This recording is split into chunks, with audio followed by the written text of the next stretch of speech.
পিয়ালি বলছি বাহরিন থেকে। আর আমি আজকে যাচ্ছি হচ্ছে সৌদি আরব। বাহরিন টু সৌদি আরব যাচ্ছি রোড ট্রিপ বাই কারে। এই যে আমরা সকালবেলা উঠে বেরিয়ে পড়লাম সৌদি আরবের উদ্দেশ্যে। আজকে আমরা যাচ্ছি রিয়াদে। সৌদি আরবের রাজধানী হচ্ছে রিয়াদ। তোমাদের আমি আগে ব্লগেই বলেছিলাম যে 5 মিনিটসেই ভিসা হয়ে যায় বাহরিন টু সৌদি আরব যেতে গেলে, কিন্তু তারপরেও কিছু নিয়ম আছে। এত সহজে তো একটা দেশ থেকে আরেকটা দেশে বাইক কার যাওয়া যায় না। সেই নিয়মগুলো সব সেরে তারপর সৌদিতে প্রবেশ করতে দেয়। King Fahad causeway. কজওয়েটা কিন্তু ভীষণ সুন্দর, দুদিকে সমুদ্র আর মাঝখানে আমরা গাড়ি নিয়ে এগিয়ে যাচ্ছি সৌদির উদ্দেশ্যে। ভীষণ সুন্দর লাগছিল। হ্যালো ফ্রেন্ডস, এই যে আমরা এখন বসে আছি। আমরা এবার সৌদিতে ঢুকবো। এর জন্য ইমিগ্রেশনের জন্য কিছু নিয়ম আছে, তো এর জন্য পাসপোর্টগুলো নিয়ে গেছে অফিসে। ইন্স্যুরেন্সও করতে হয় আমাদের, কারে সব কিছু ইন্স্যুরেন্স নিয়ে তবেই সৌদিটা ঢুকতে দেয়। কারণ হোটেলে এন্ট্রি টাইম হচ্ছে দুপুর 3টের সময়। এই 9টার সময় বেরিয়েছি, এখন 10টা বাজে। চলো দেখি কটার সময় পৌঁছাই, তোমাদের দেখাবো। এইখানে আমাদের 3জনকেই নামতে হয়েছিল। এখানে ইমিগ্রেশনের জন্য এখানে বায়োমেট্রিক কিছু ভেরিফিকেশন আছে, তারপরে পাসপোর্টে ভিসা স্ট্যাম্প দেওয়া হয়। সমস্ত ভেরিফিকেশন হয়ে গেলে তারপর ওরা কাস্টম পেপারটা জমা নিয়ে নেয়। তারপরেই আমরা সোজা সৌদিতে এন্ট্রি নিয়ে নিলাম। এইবার কিন্তু আমরা বাহরিন ছেড়ে সৌদিতে প্রবেশ করে গেছি। ছোটবেলায় কিন্তু ইতিহাসের পাতায় পড়েছি আরব বেদুইন।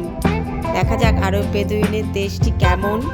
হ্যাঁ, আর আমার 4th কান্ট্রি ট্রিপটা কেমন হয়। আর অরিত্রর তো 10th, এটা 10টা দেশ হবে অরিত্রর।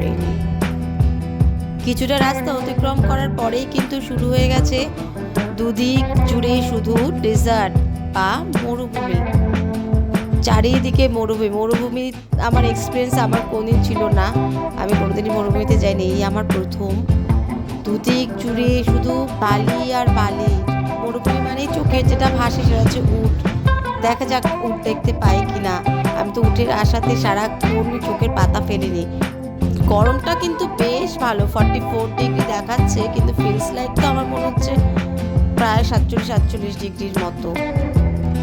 আচ্ছা চলো এগিয়ে যাই। অনেকটা পথ অতিক্রম করার পর একটা পেট্রোল পাম্প চোখে পড়লো। আমাদের ফিউয়েলও ভরাচ্ছিল।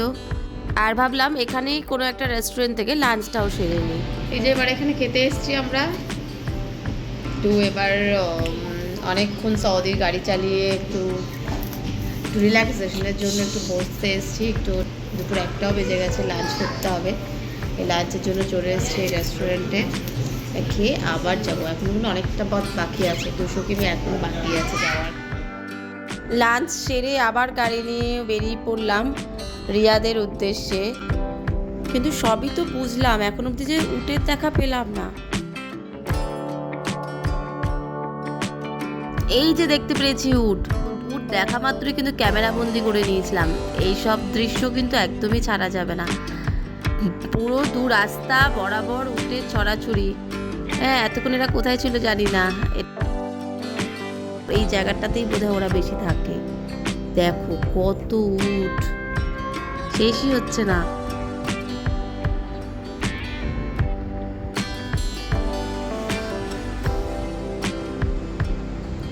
ওই দেখো কত দূরেও ওরা হেঁটে হেঁটে বেড়াচ্ছে উট। ওরা কিন্তু দলবদ্ধ হয়ে থাকতেই ভালোবাসে।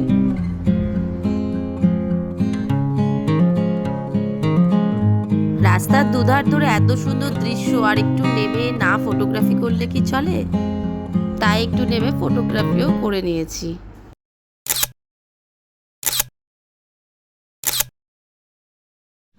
বাইরে বেশিক্ষণ থাকা সম্ভব হয়নি, কারণ প্রচন্ড গরম আর মারাত্মকভাবে স্যান্ডস্টর্ম হচ্ছিল, আর সেই রকম ভাবে হাওয়া দিচ্ছিল।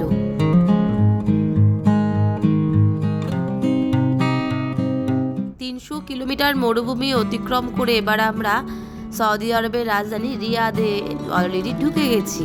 বাহরিন টু রিয়াদের ডিস্টেন্স হচ্ছে 500 কিমি। রিয়াদ শহরটাকে তোমাদের দেখাই।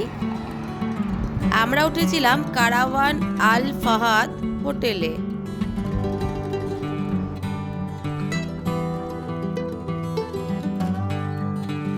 এই যে এটা হচ্ছে হোটেলের রুম। আমার মেয়ে আরোহী হোটেলে ঢুকে খেলা করতে শুরু করে দিয়েছে।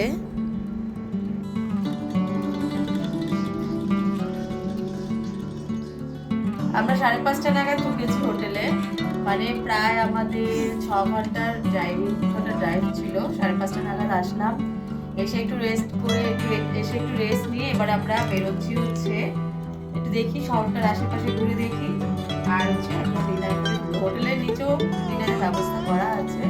দেখা যাক কোথায় ডিনার করি, আরো কোনো রেস্টুরেন্ট পাই কিনা। এবার আমরা সন্ধ্যাবেলায় বেরিয়ে পড়েছি রিয়াদ শহরটাকে একটু ঘুরে দেখি।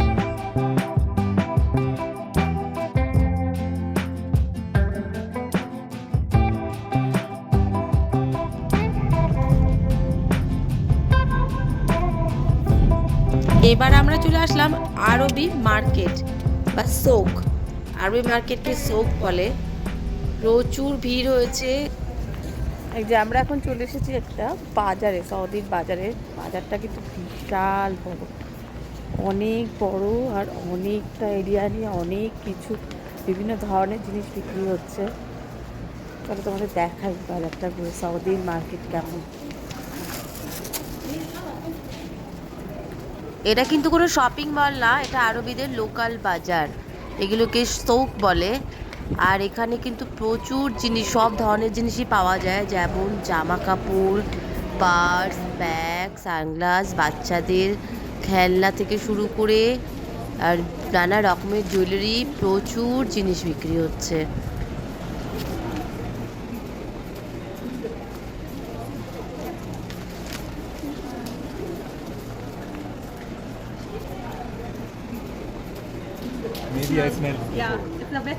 আমরা এখান থেকে 2 ধরনের পারফিউম নিয়েছি।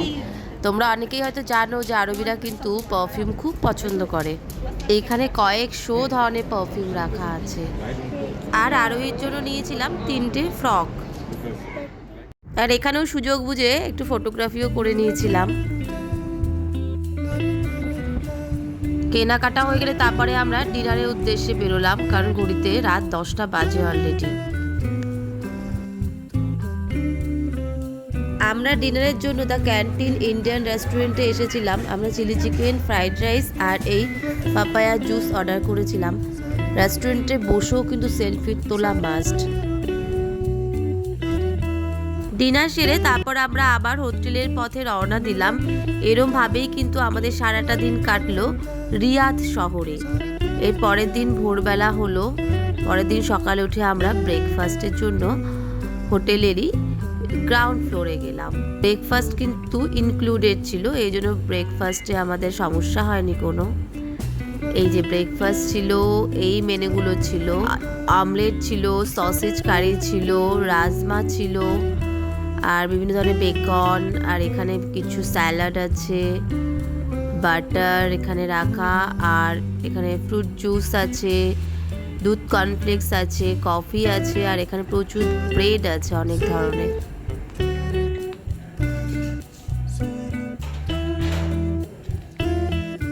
তারপরে ব্রেকফাস্ট সেরে আমরা সকাল 10টা নাগাদ বেরিয়ে পড়লাম সৌদি আরবেরই আরেকটি শহর আল খোবারে।